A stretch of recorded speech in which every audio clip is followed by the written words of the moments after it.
when I talk about doing things down the holistic route with my doctor, why is he so douchey about it?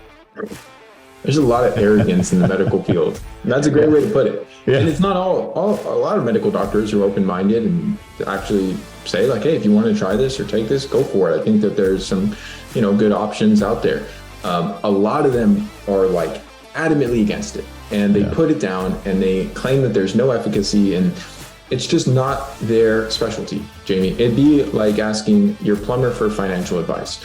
Medical doctors get less than 2 courses throughout their whole medical career or studies rather in nutrition. So they're not trained in nutrition. They're not trained in supplementation. They're not trained in all these things. They're trained to diagnose disease and prescribe pharmaceutical drugs and abide by the standard of care set forth by the medical system. So it's just a completely different paradigm. So even though it's in the same field, it's just not the same. It'd be like saying, hey, why can't my massage therapist do acupuncture on me? It's like, yeah, they're both health and wellness, but they're not at all related in that sense. And unless they went out and took it upon themselves to study and learn and add to their knowledge base, conventional schooling is not going to teach a medical doctor the things that I work with people on, and as far as nutrition, lifestyle, and overall, kind of health optimization strategies.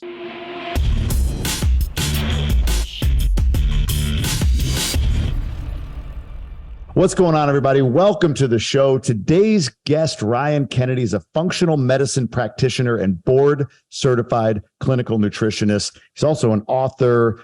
He's got a podcast, and he's featured in publications like the Wall Street Journal, GQ, Yahoo Lifestyle, National Geographic. The list goes on and on and on. I learned of him through some guys in Gobundance who patronize what he does, his services, and all of what he teaches. And he's going to talk a little bit more about that today. But Ryan, man, welcome. Thanks for being here. Grateful to be here, man. Always good to connect with you, Jamie. Absolutely. Absolutely. Just a reminder to everybody, go to Gobundance.com. Fill out an application no matter where you are. We got a community for you. And from the podcast perspective, subscribe, give us a rating and review. Let us know how you think about the show, what you think about the show. It helps us to grow what we're doing here. So, Ryan, big words, at least in my vocabulary: functional medicine practitioner and board-certified clinical nutritionist. It's a mouthful. How did you get from wherever you're from to there? Kind of give us the backstory of you. I got interested in health and fitness from a pretty early age because I played competitive sports throughout high school and into college, played lacrosse and water polo. And my passion for health really spun out of a tragedy. When I was 14, my mom was diagnosed with cancer. And at the time, I didn't really know the extent of what that meant or any other options other than what she went through, which was the allopathic medical system. So there's really 3 major categories in there. You have chemotherapy, radiation, and surgery. And I remember her oncologist telling her, like, what you eat doesn't matter. No vitamins or minerals or herbs can help you. There's really no other options but to take these drugs and hope for the best. And unfortunately, despite, doing what she was instructed and really being hopeful, she passed 2 years later. And this was in 2010. I was 16.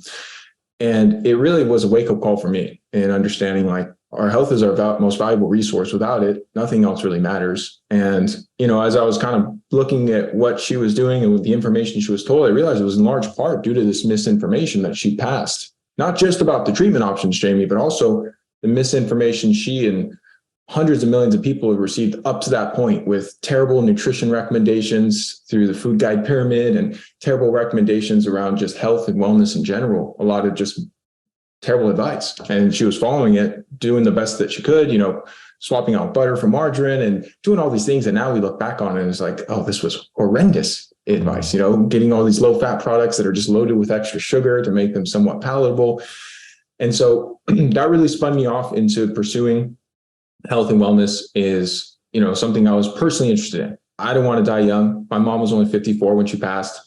And I realized, what's the one thing you can invest in is yourself. And so I started going to all these symposiums. I was studying kinesiology in my undergrad. And that, was kind of in large part because I was really into fitness and exercise science and pursuing some physical therapy as a career path.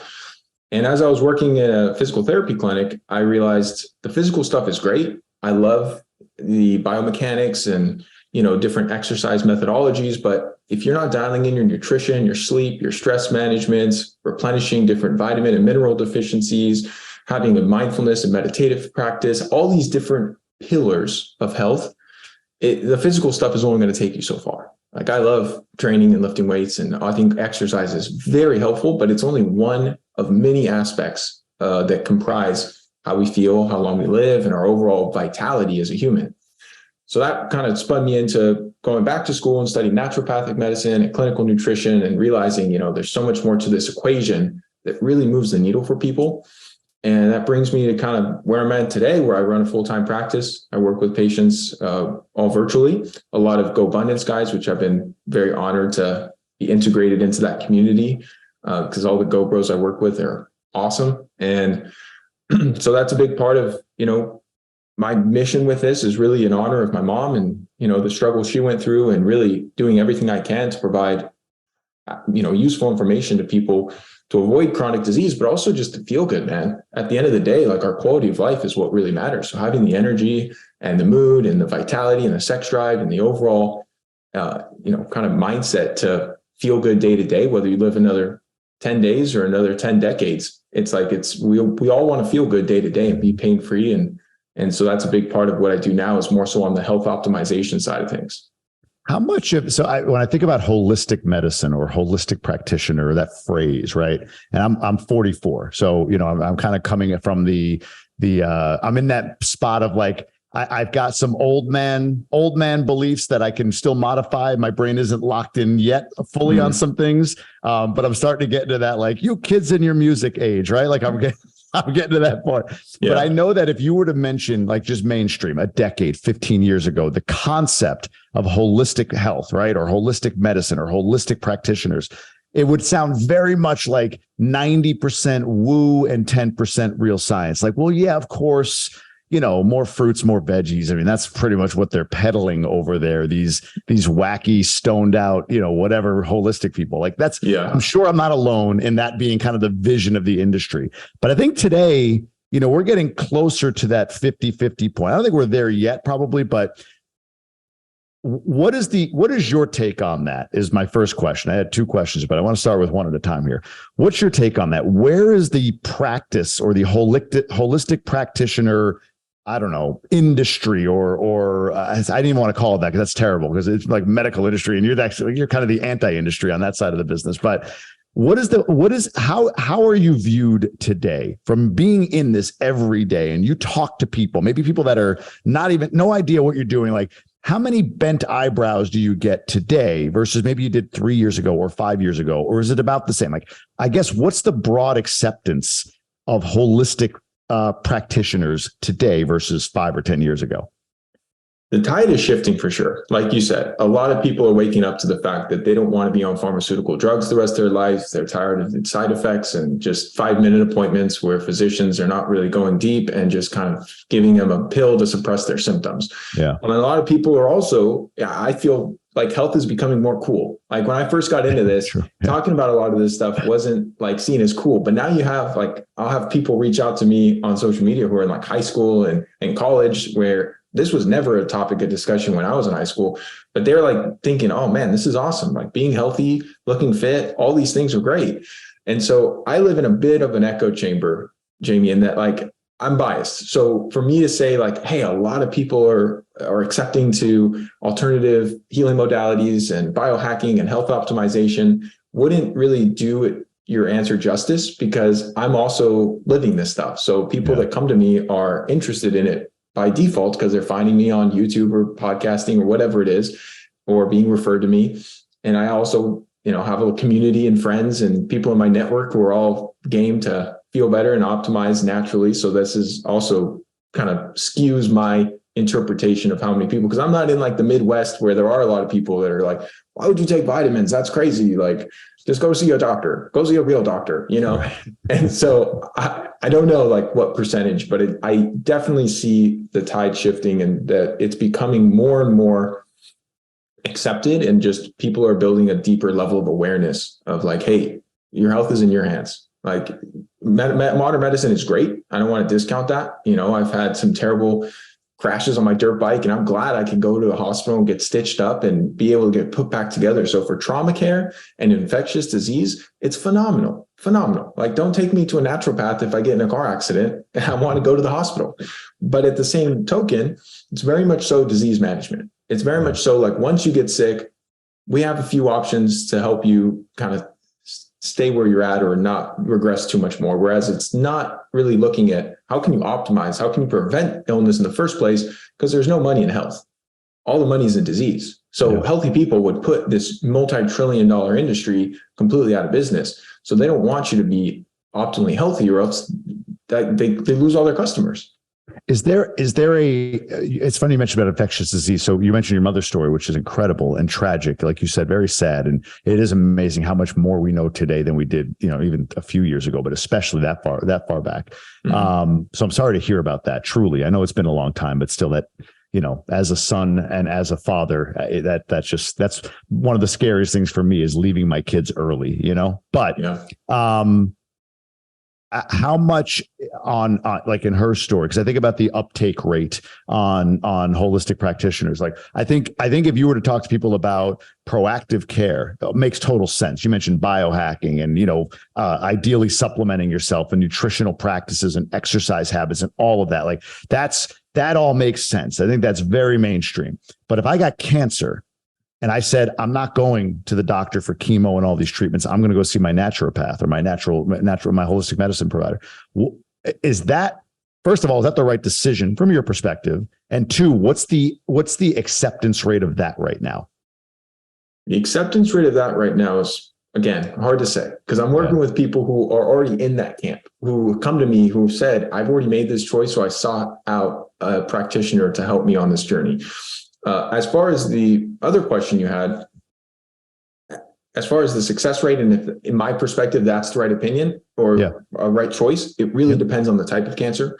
There are certain chemotherapy agents that are very effective. I don't want to discount it. It's not all black or white, like good or bad. There are a number of them that are extremely damaging and don't actually extend lifespan by any significant degree and aren't really worth pursuing, in my perspective. So you got to look at the research. It depends on the stage, what type of cancer the individual has. It also depends on their willingness to adhere to certain lifestyle changes, dietary changes. There's a lot of people where modern medicine fits them very well, Jamie, because they don't want to change their diet. They want to continue to eat a bunch of sugary and, junk food and not really have to be mindful and exert discipline. And they don't want to exercise and they don't want to do all these things. They just want to take a pill and, kind of get that easy, low barrier of entry from the medical system. Whereas a lot of things that in that kind of the natural health space require effort, require discipline, require a willingness to change some of the habits and things that got you to where you are. And so it does very much depend on the person and the situation. But I think there's always a space for a combination of both. Like, just because you're doing chemotherapy or radiation doesn't mean you can't improve your diet. It doesn't mean you can't incorporate some immune support or some detoxification strategies or things that are going to help you in conjunction with whatever conventional therapy you've chosen to go with. And I have people I work with that are in that camp. They're doing both. Like, let's explore both options. And so it varies. Is there, I don't even know, are there cases of cancer survivors or cancer being, actually, I think of one person maybe that I already know, but cancer being eliminated without traditional medical intervention, but specifically only by working with a holistic practitioner? Hundreds of thousands. No kidding. I mean, tons of case studies and many people that are extremely well known for helping individuals reverse cancer utilizing these natural therapies. And so there's actually one of the best resources for this. If anyone has a family member who's going through this journey or them themselves is, going through this, a guy named Ty Bollinger started a website called The Truth About Cancer. And he was a former CPA and he essentially devoted his life to this because he lost his mom and his dad to cancer.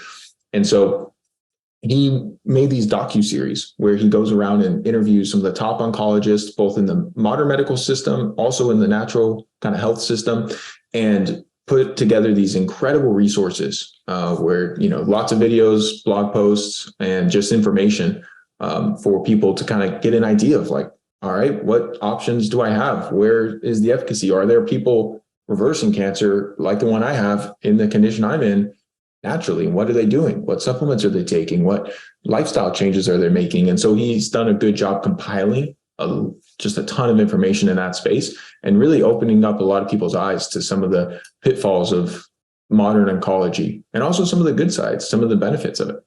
Yeah, I think Hal Elrod's another guy. He might have done chemo for a little bit at the beginning of his treatment plan, but I think he credits, his commitment to a more natural or holistic lifestyle killing what was supposed to be. I think if I remember right, it was 70% chance of him dying versus living, or maybe it was greater than that, but he reversed those odds and he's living a healthy life today. And you can see it on him. He looks fit, he's in good shape and all that. So, maybe I think other people, I'm asking this for me, but I know other people have said the same thing about this. So I'll ask it in my context, but why is my doctor so you talked about, hey, look, there's a place for both, depends on your thoughts or how you want to handle, do you not want to eat the sugary food? Do you want to do chemo, but also improve your diet? There's a place for both kind of modern medicine or traditional medicine, along with a holistic practitioner to help you if you're dealing with disease or whatever it might be. When I talk about doing things down the holistic route with my doctor, why is he so douchey about it?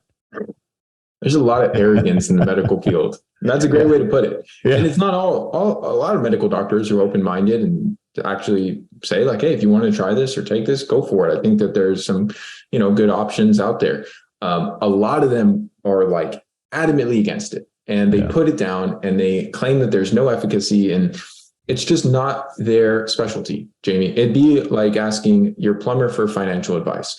Medical doctors get less than 2 courses throughout their whole medical career or studies rather in nutrition. So they're not trained in nutrition. They're not trained in supplementation. They're not trained in all these things. They're trained to diagnose disease and prescribe pharmaceutical drugs and abide by the standard of care set forth by the medical system.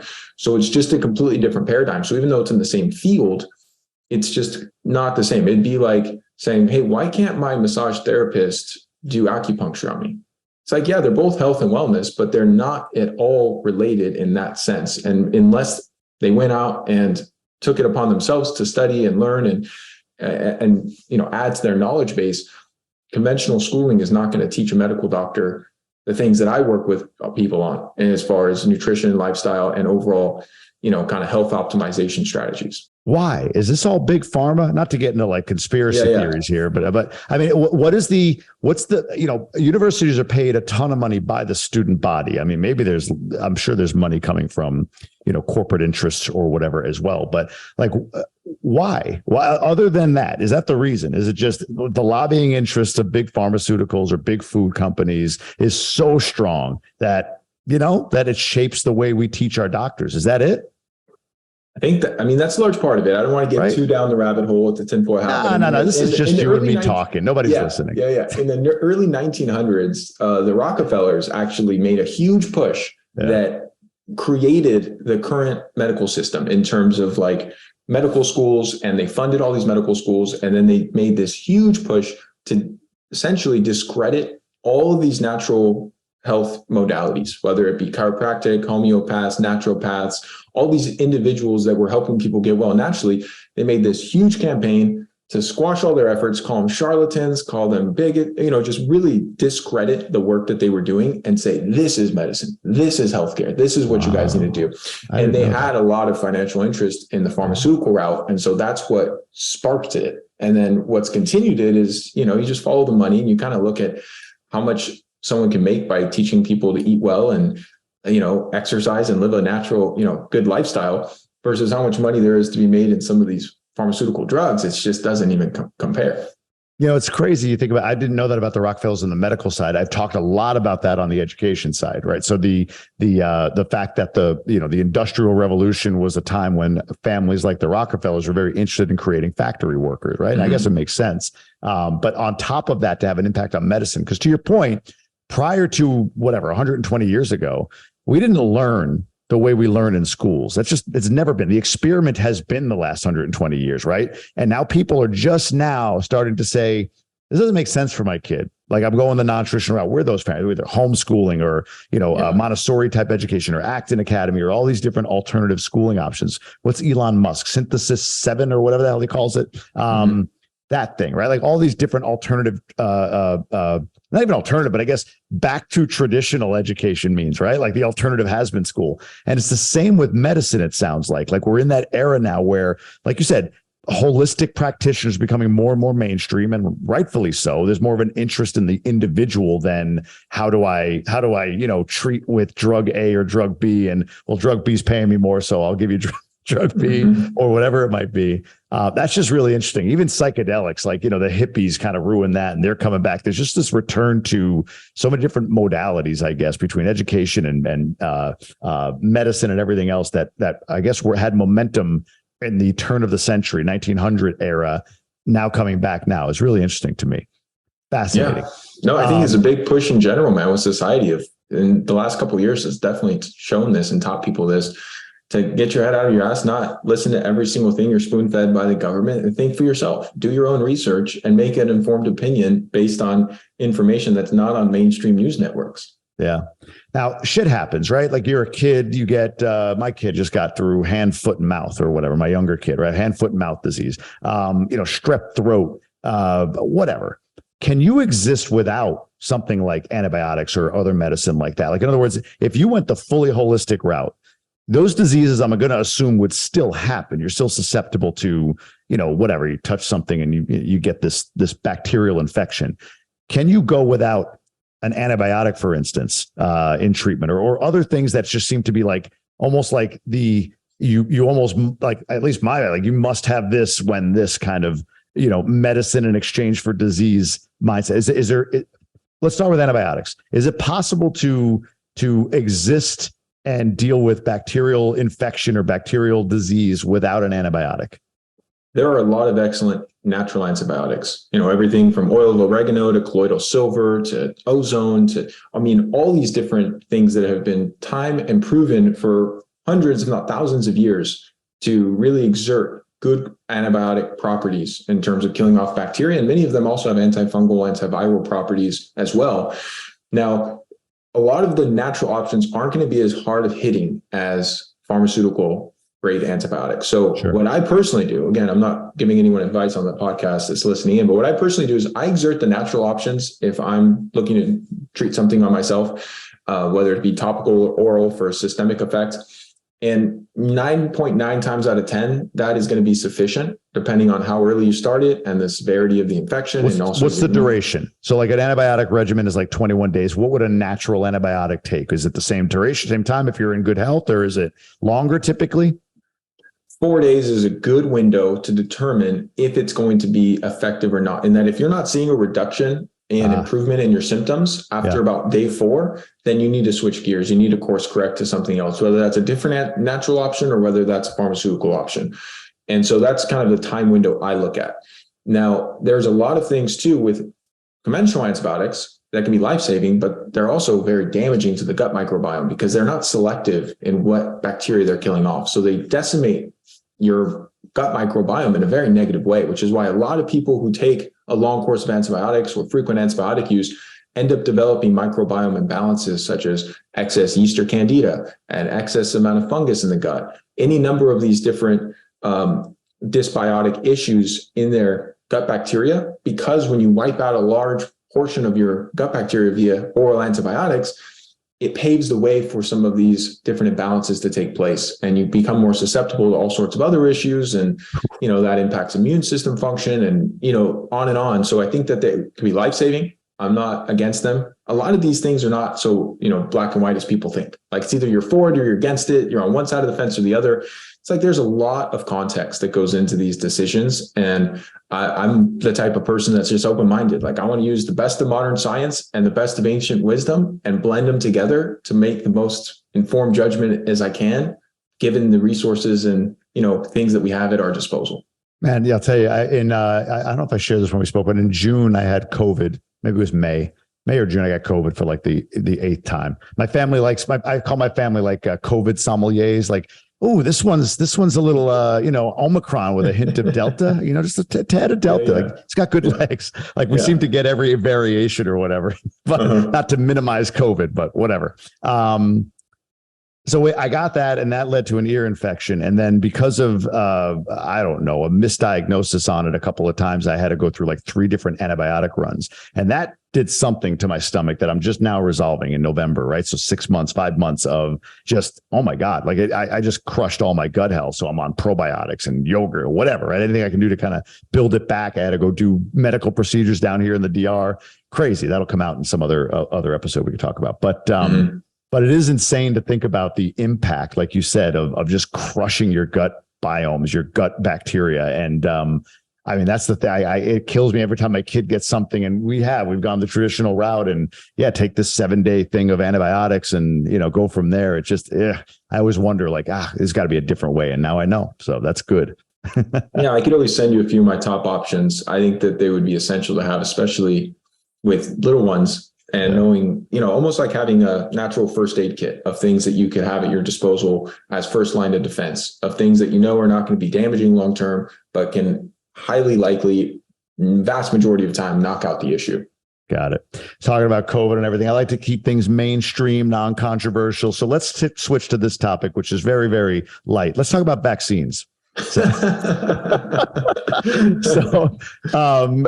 get into that generally, whether COVID vaccine is the obvious, like, we could, that's the clickbait one, but vaccines in general, how are vaccines viewed in the holistic community from your perspective? It varies based on the person, but most of the time, I love the disclaimers, by the way. You're good at that. Like, I want to be clear. Like there's not a lot of all or nothing type of things when it comes to these topics. Do you mean that everybody on this podcast can't just simply be treated and do exactly what you say from never having met you or been reviewed by you? Yeah, I wish that was the case. That would make my job so easy, Jamie. Just one size fits all. Everyone on the planet gets the same benefit from this information. But as far as your question, so, one of the things I hate is the censorship around these topics, in that you can't even discuss them. Like my Instagram account was banned in 2021 just for sharing natural health information, not even talking about COVID specifically, not talking about vaccines. But there's definitely a big push for, a certain agenda, and anything that goes against that agenda, they want to shut you up as quickly and effectively as possible. Yeah. And that just destroys free speech. It destroys having thoughtful and meaningful conversations around these topics. And so to answer your question, so I'm not just beating around the bush. You're good. I think that there's certain vaccines that can be helpful and have been proven to be efficacious. Do I think they're a great idea for everyone? No. I think there's certain things that people have, predispositions and certain susceptibilities that make them more risk, because there's going to be a risk and reward for any therapy, anything that you do.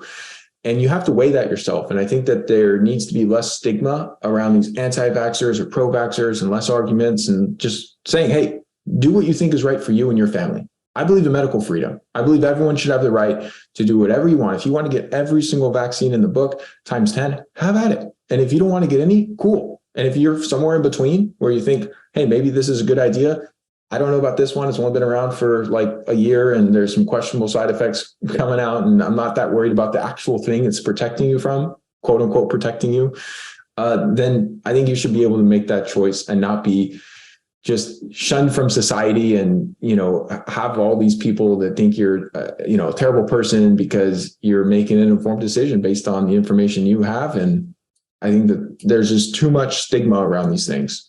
Have you seen has COVID been good for business? That's a weird question, but I think about like in the school space, right? Like when people were being told that their kids need to mask up at 5 and 6 and 7, and me included, years of age, all day, like, or on a plane at 3, people just did different things. I'm going to put my kid in a different kind of school. I'm going to homeschool or whatever. So that I feel like COVID created more of a push toward these alternative school, like it hockey sticked it a bit, right? Like there was a movement toward it, just like there is with holistic medicine, there's a movement toward it. It's trickling along and increasing year after year. But did COVID kind of accelerate that, or even maybe when the vaccine became an issue, did that accelerate sort of people flooding, folks like you, holistic practitioners, for, hey, look, all right, now I've always known, there's the big drug thing. I get it. Pharmaceutical reps are pushing drugs to doctors, but this is just this is like the pinnacle of it. I need out of this system. Have you seen that? That's what I would think, but I don't know.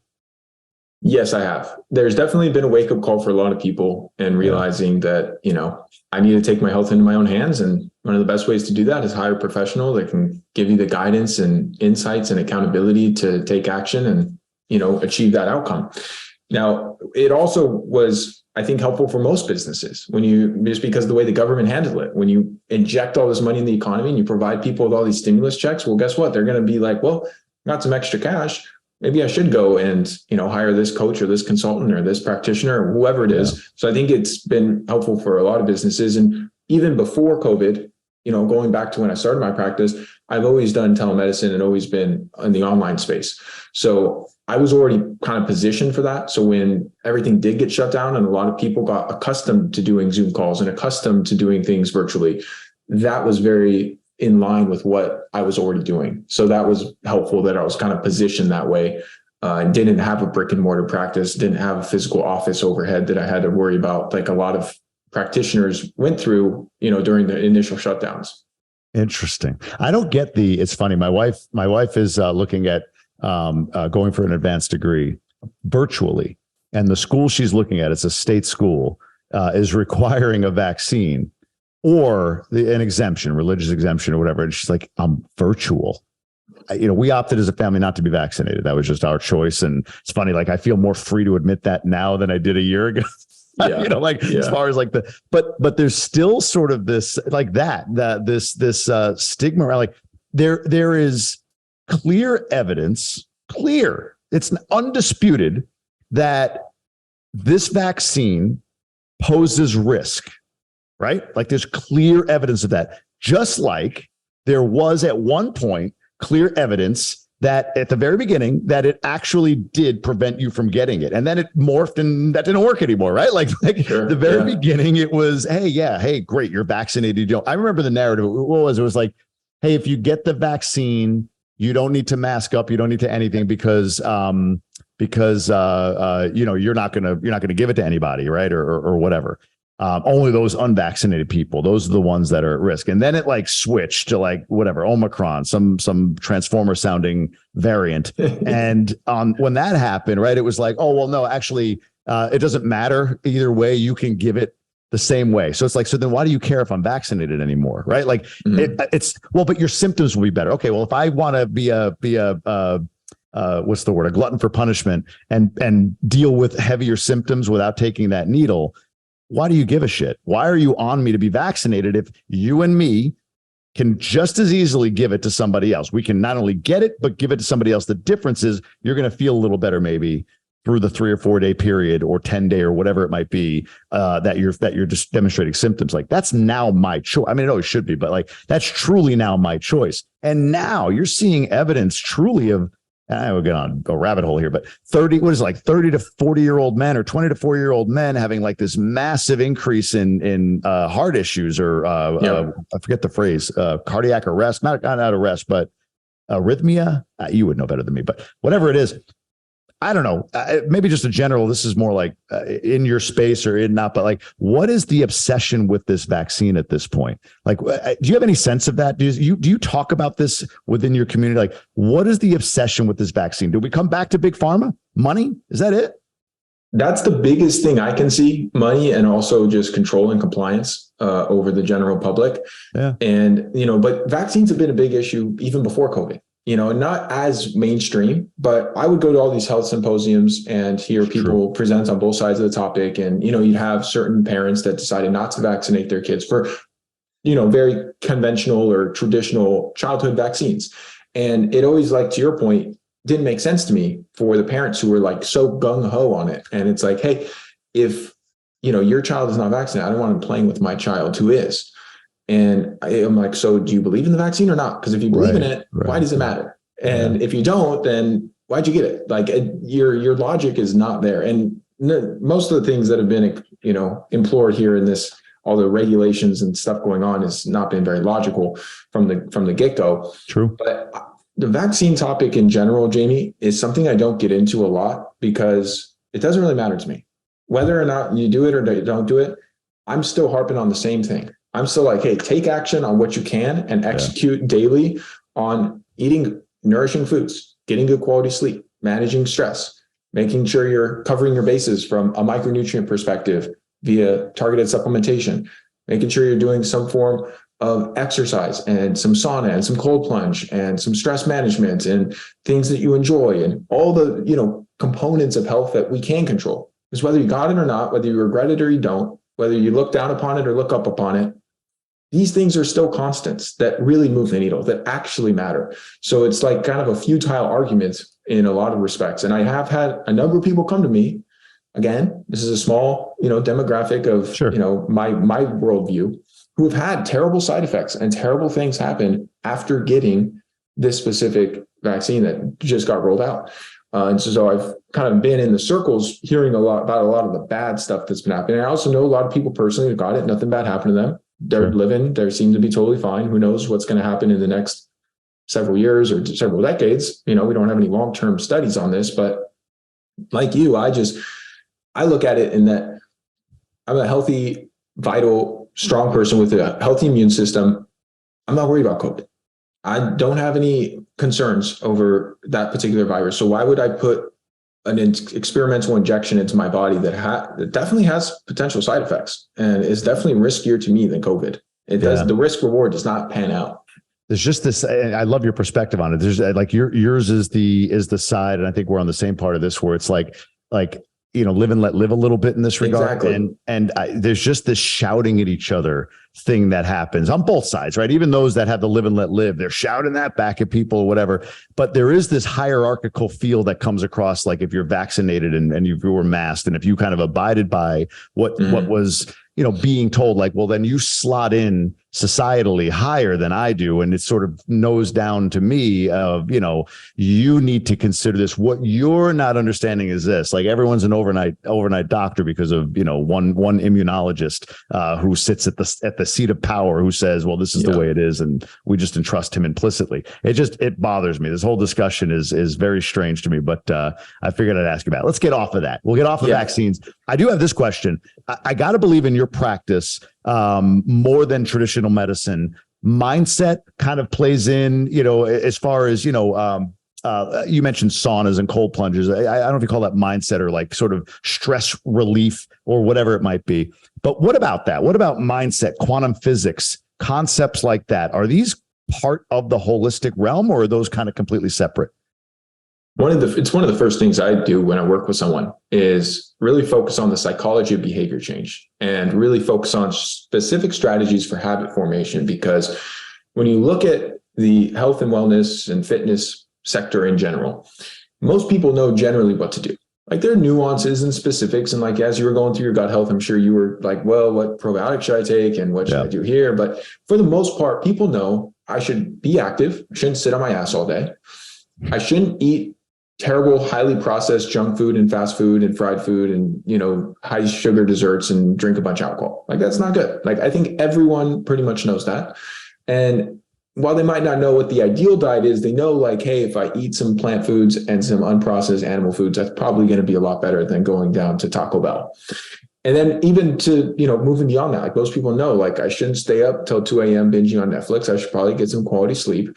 And so a lot of the things that I teach people, while some of them are very nuanced and very specific to their issues, and we do a lot of functional medicine lab testing and really optimize where they're at from a number of areas, most of it is like, how can we get you to stick to something that's healthy for you on a consistent basis and not just go back and forth? And that comes back to mindset.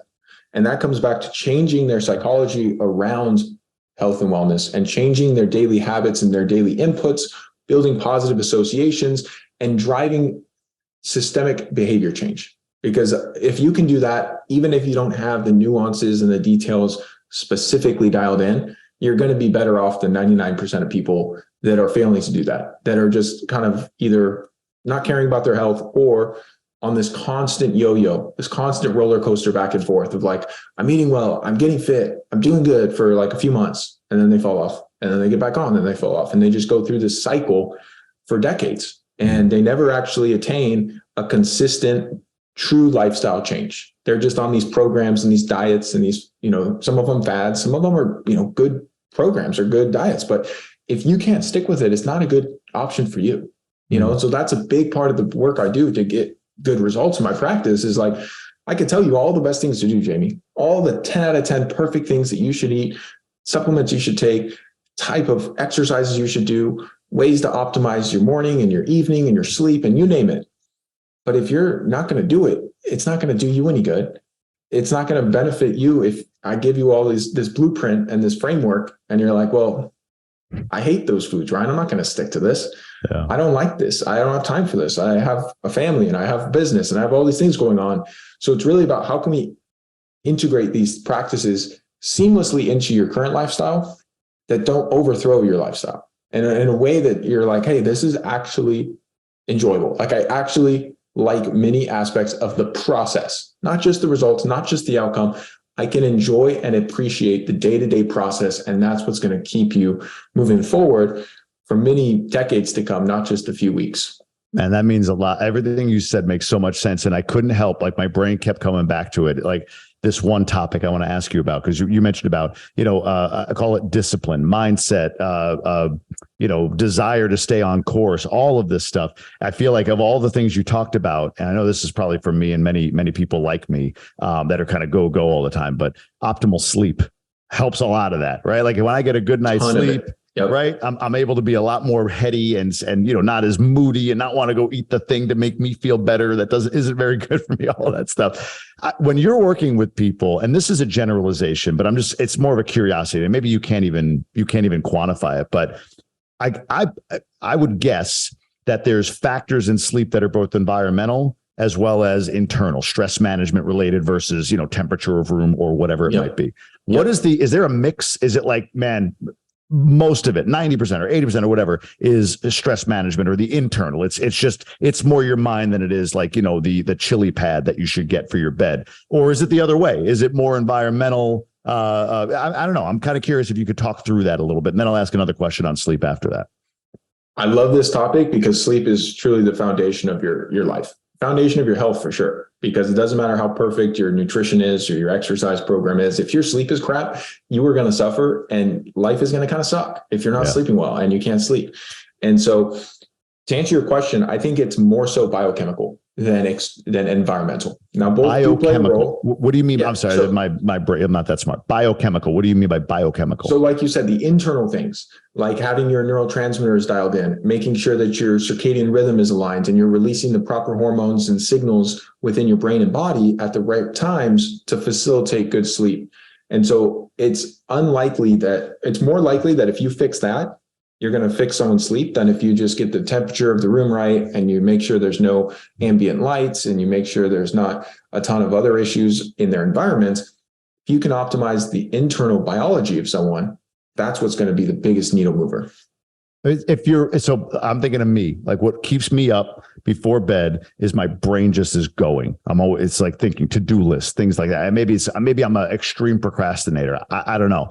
But when you say biochemical, that makes a lot of sense to me. What I can't resolve in my brain is like, how do I get to the biochemical through all the noise of my brain? Or am I looking at it the wrong way? Like if I work on the biochemical aspects, does that quiet the brain? Does that make any sense? I don't know if that question makes total sense. And it's both and.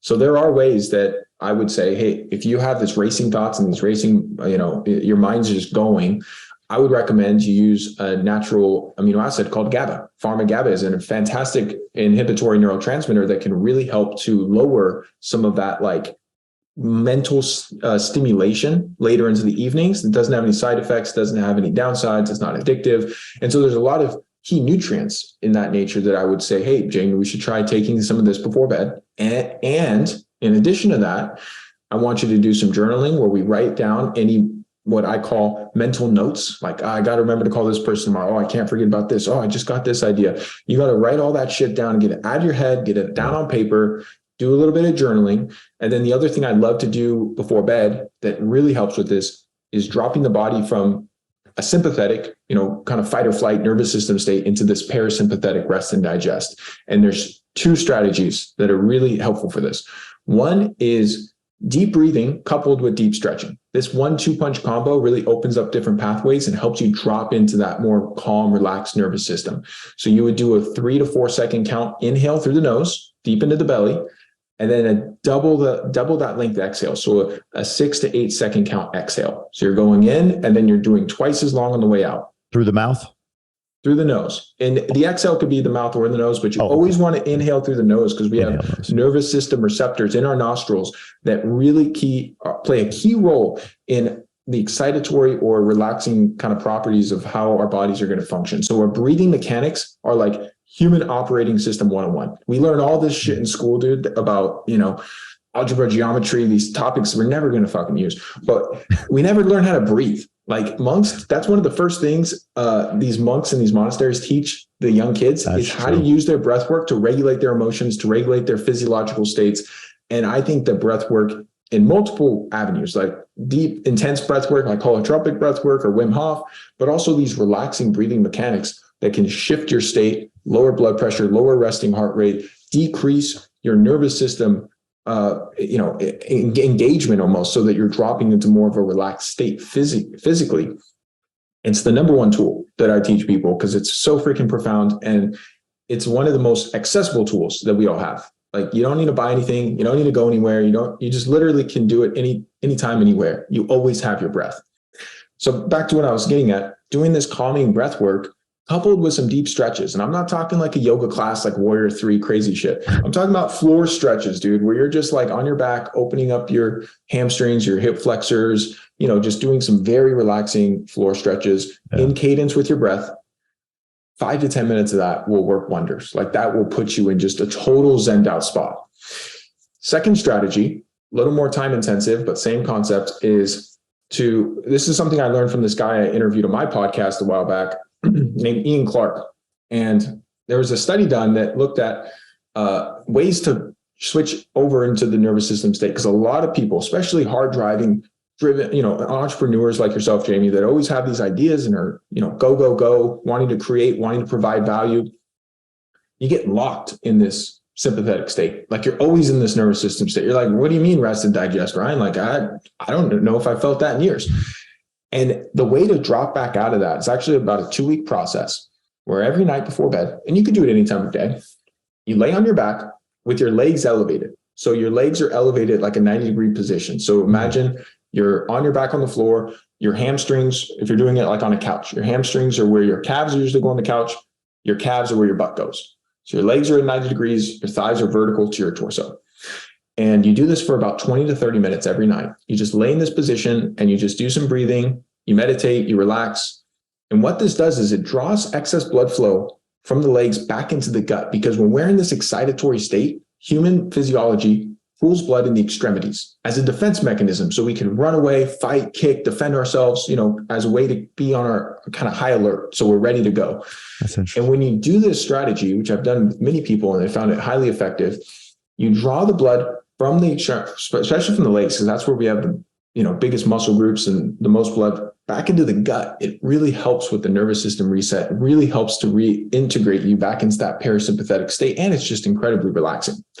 And so this is another strategy I found, either in addition to or instead of the deep breathing and stretching, that you can do in the evenings to totally unwind, put yourself in the zened out space, decompress from the day. And so those are the types of things. If we were working together, Jamie, I'd say, hey, let's try one. You don't have to do all three. Let's try one of these and let's try some pharma-GABA, or maybe we look at your lab work and we decide, hey, you've got some issues around serotonin and precursors. Maybe we bring in some amino acids to help with serotonin that will produce melatonin naturally to help with your sleep quality. And we work on that stuff first. And then as we move forward, we might say, hey, Ryan, I think I'm getting up a lot because like my wife likes the room at 85 degrees and I like it at 65 degrees and I'm freaking sweating my ass off. So yeah, maybe we get you a chili pad, or we, change some of the actual things around your environment, because those things do move the needle, especially with sleep quality, getting into the deep and REM stages of sleep, stage 3 and stage 4 sleep. They can be very impactful. But if you're having like insomnia and you're having trouble falling asleep, or you wake up and you can't get back to sleep, it's oftentimes something going on internally. Sure. No, that makes total sense, man. That's interesting. I'm actually going to try that tonight because my brain, the journaling, it's funny. Like I know better than that. Like I when I write things down, it kind of empties the head, and I have a better time getting to sleep. But I'll listen to like a meditation or like a sleep story or something like that, just to kind of like get my brain cleared sometimes. But that's my biggest thing. But I love the point about the breathing. One of my favorite guests, I talk about it all the time on this podcast, is Sean Casey, who was a Major League All-Star. And he chronicles in his episode how when he was a kid, he learned about breath work playing baseball and how to kind of get yourself calm in the box, and how that in the last at bat of the World Series in 2008 or 9 or whatever it was, he's down 0-2, next strike, the game's over, they lose the World Series. And the place was deafening, and how he stepped out and went back to the basics of his breath work. And how he had like a clear the mechanism moment. If you ever watched Love of the Game, right? He's like, I couldn't hear the crowd anymore. And he went out and he actually, after he got the count back in his favor, then laced one to right, hit a double, and next guy got out and they lost the World Series. But still, like for him, it was the breath work in that moment. I have a coach that talks about that all the time. Like you can change a lot in a minute and a half of breathing, right? Like breathing is so foundational. So that makes incredible sense. From a nutrition standpoint, is it, I know it's probably of equal importance, but if you were going to start with somebody or anybody, are you looking at what they need to cut out or what they need to add in first? Because sugar's the easy one. It feels like if you avoid sugar, you're already X percentage ahead or whatever. Or is it more like what people are? And this is, again, generalized. Like you work with a lot of people different, but generally speaking, are people in need to eliminate certain parts from their diet more? Or is it more like they don't even have these certain nutrients in their diet? Or maybe it's an equal balance of both. It's definitely some of both, but if I were to choose one, it'd be eliminate. Most of the time it's the crap people are eating, not so much that they're not eating enough or getting enough nutrients. Now, micronutrients, when you look at an optimal intake of all the various vitamins and minerals that we need for, really thriving as a human, it's hard to get enough of through food alone.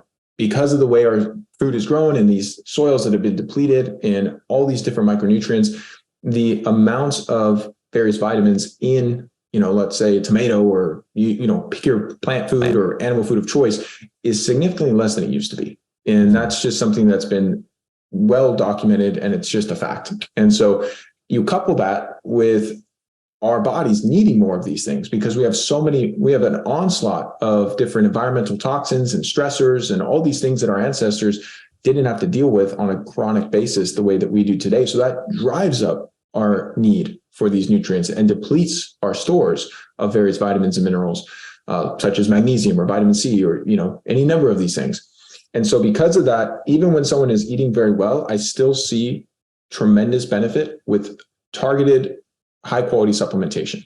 And I have to put those caveats in there because it's not like, hey, go down and get your, Costco men's one a day vitamin that's just synthetic crap that you're not really digesting and has all these additives and nonsense in it, or go get this rancid oxidized fish oil because you heard omega-3s are good for you. The supplement world is the wild, wild west, Jamie. There's so little regulation and so much crap on the market and just this ridiculous amount of options for the average consumer to sort through. And you go to the shelf at Whole Foods and you're like, wow, there's 14 different brands of this one B complex or this one vitamin C. I don't know what to buy. I don't know what amount I need. I don't know what these ingredients are. I don't know when to take it with or without food or multiple times a day or once a week.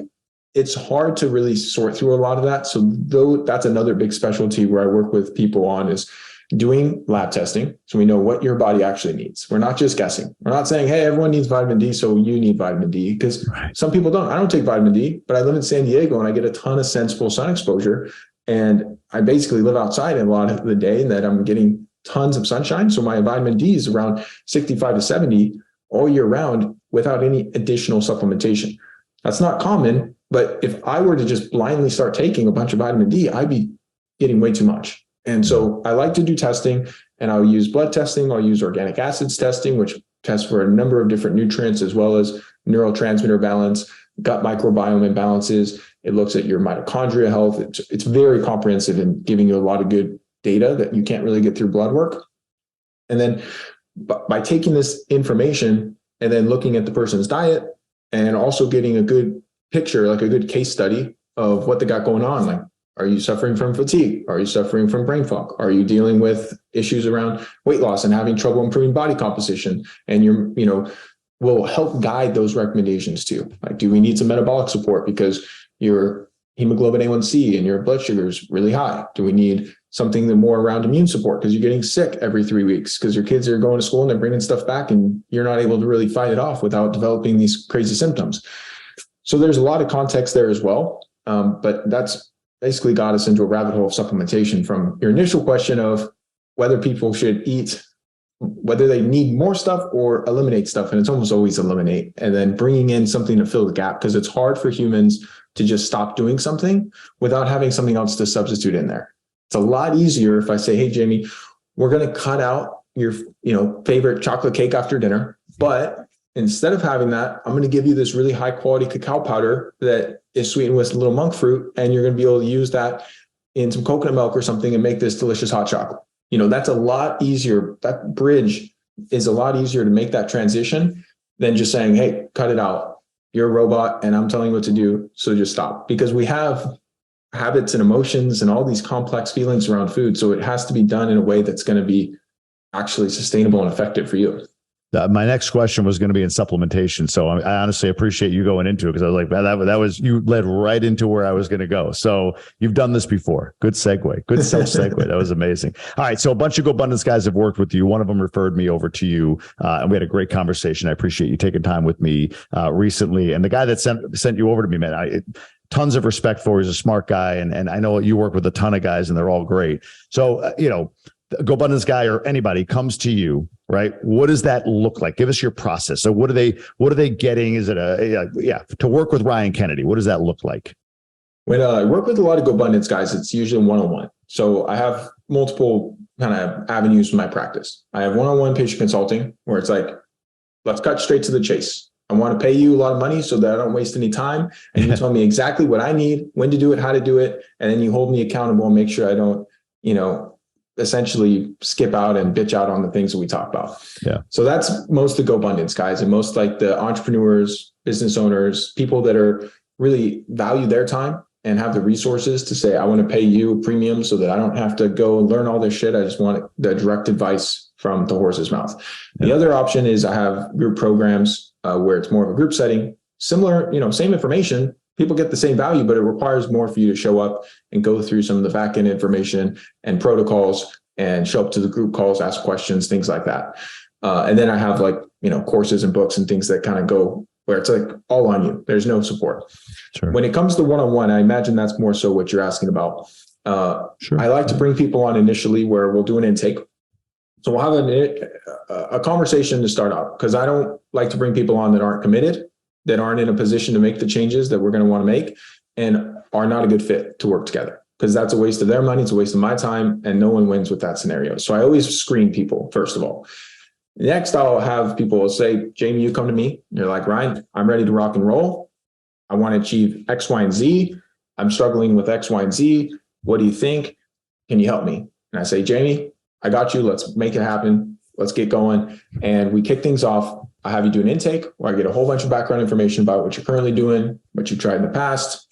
And then I usually will start with our initial consultation where I'll set you up with some foundational protocols. Maybe we order some lab testing depending on what you have, what you've done in the past. Kind of take a big audit, like everything you got going. What's working for you, what's not. Learn more about your personality. What do you like? What do you don't like? What's kind of going to be things that will integrate into your lifestyle? What time of days do you have available for things like exercise, nutrition? We map this shit out together. Like, I don't just say, hey, Jamie, do A, B, and C, and we'll talk in a couple of weeks. I'm like, no, Jamie, we're going to train 4 days a week. What time of day can you train? This is how long it's going to take. Is it going to be at your house or is it going to be at the gym? I'll design the program for you. Here's what we're going to execute on. Same thing goes with all these other aspects, because that's the type of direction and implementation that's needed for actual results, rather than just talking about concepts and philosophies and saying, hey, it'd be really good, Jamie, if you did a little more weightlifting, and it'd be really good for your results if you, cut out those sweets at night. But how are we actually going to take that and put it into practice in a way that you're like, all right, I got this. This is easy. I can do this. So I really like to kind of guide people through that in a more intensive way. And then I meet for follow-up consultations. Typically every 2 weeks, we have an appointment where we go through and recap and add new layers. So I start with the foundation, and it's just a few key things that are really going to move the needle. I call it kind of the low-hanging fruit, which we're going to provide the most results with the least amount of time and effort. And then every time we meet, we add layers to that. So we're adding layers to this foundation. So it's not like information overload. I'm not saying, hey, Jamie, here's 42 pages of protocols. I need you to make these 80 changes overnight. And you're like, what the fuck, dude? I can't. Right. I mean, I came to you because I'm like busy as shit and trying to feel better, not so I could add 4 hours a day to my current routine that I don't have. And so we really kind of work through that and bringing it in incrementally and systemically so that you're able to adopt these changes pretty seamlessly. And it doesn't feel like an uphill battle. It doesn't feel overwhelming. It doesn't feel all that challenging, in all honesty. And then as we're gaining momentum, we're building wins, we're getting results. That's when we continue to kind of put the foot on the gas and continue to excel. And so that's kind of a 30,000 foot view of what it looks like and the types of things I focus on and work with people on. And then, there's obviously a lot that we didn't cover where especially guys, I work with optimizing hormones and testosterone and what things can we shift biochemically that are going to make this process easier. It's going to be easier to work out because you're more motivated and you're seeing good results with muscle gain. It's going to be easier to lose fat because you're gaining muscle. And I'm a big proponent of this concept of muscle-centric medicine.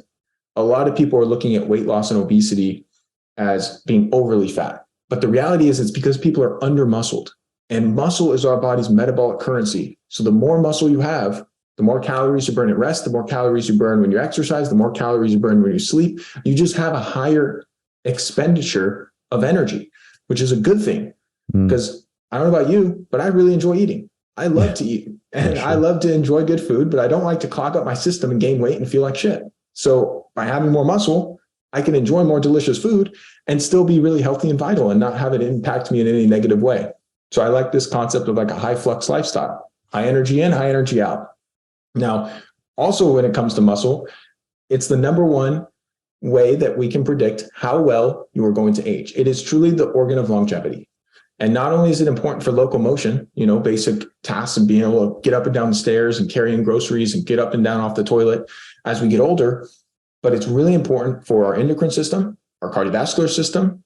I mean, you name a system in the body, muscle is very closely correlated in how our bodies can optimize the function of these systems. So I'm a big proponent of focusing not so much on like, how can we restrict you? How can we cut things out and make you feel miserable? But more so like, how can we make it so that you can enjoy some sweets and you can enjoy some of these favorite foods without sacrificing your results? And one of the key ways that I do that with, especially, people that are under muscled is we build some lean muscle mass by way of optimizing testosterone, optimizing your training routine, optimizing your nutrition. And that makes a massive difference. Amazing, man. Everything about what you're talking about just resonates with me. So I appreciate all of what you talked about. And from a holistic standpoint, we're talking about nutrition, sleep, movement and exercise, your environment, stress management, functional medicine testing, mindset, routines. It's literally like the 360 of you is what you get when you come to you, right? As a holistic practitioner, which is, that's an incredible thing. And I like what you said, working with you directly is almost like done for you, at least the program. You have to do the work. Then you have kind of more done with you. And then, like you do it kind of thing. Like that's exactly right. Three areas that you're in. So if people want to learn about you, man, how do people find you, reach out, read more about you, whatever it might be? What's the best way to get in touch with you? RyanKennedyHealth.com is my website where you could, learn more about working together and book an appointment if you'd like to schedule a call, see if it's a good fit. I'm pretty active on Instagram at Ryan C. Kennedy, and then YouTube and podcast, The Ryan Kennedy Show, where I bring on different experts in the field of health, wellness, biohacking, different scientists, authors, people who I really look up to, respect, have learned a lot from. And we distill the information, but in a way that also provides a lot of practical takeaways where you can go out and make some changes to your life based on the information you heard in that episode. And then I also bring in people on personal development, mindset, all sorts of other areas of life optimization. So that's been, and I'm going to have Jamie on soon. So if you want to hear Jamie on the show and all the wisdom he has to share, you'll have to come check it out.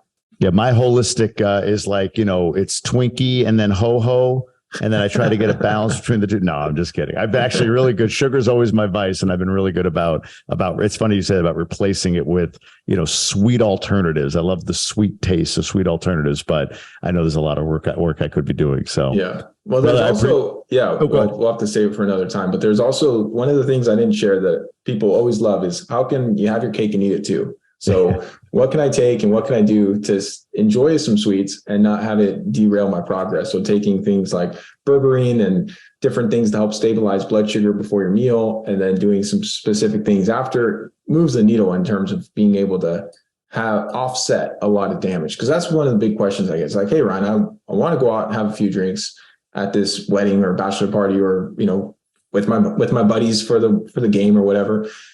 What can I do? What can I do to offset that damage? How can I mitigate some of the downsides of unhealthy behavior while still partaking in the unhealthy behavior? And so that's something I work with a lot of people on, because we're all human. I like having to drink just as much as the next guy. I don't do it often because I don't love the trade out at this point in my life, but sure, it's something that I totally understand, and that we want to be able to enjoy our lives and not feel, in a state of restriction all the time. It makes a lot of sense, man. Like you think about the entrepreneur, right? You get into the nitty gritty of the systems and the processes, even the expense lines, right? Like what's this $9 expense, right? Like you optimize and you tweak and you hack your business so much. But what you're essentially doing is saying, yeah, same mindset, but with your physical being, the thing that's of the most importance, right? Like from a sleep perspective, nutrition perspective, exercise perspective, and even mitigating, life, right? Like you said, go out, have a drink with your friends, go watch the game or whatever it might be, or have that one sweet. There's little, ways of biohacking or ways of optimizing even that experience so that you can recover faster, not have the losses you would have by just doing it without a plan. So I think it's brilliant, man. A brilliant point. So, brother, I appreciate this. Thanks for coming on. Always a pleasure chatting with you. Looking forward to being on your show as well. And yeah, brother, appreciate you doing this. Thank you. Likewise, Jamie. Thanks for having me, dude.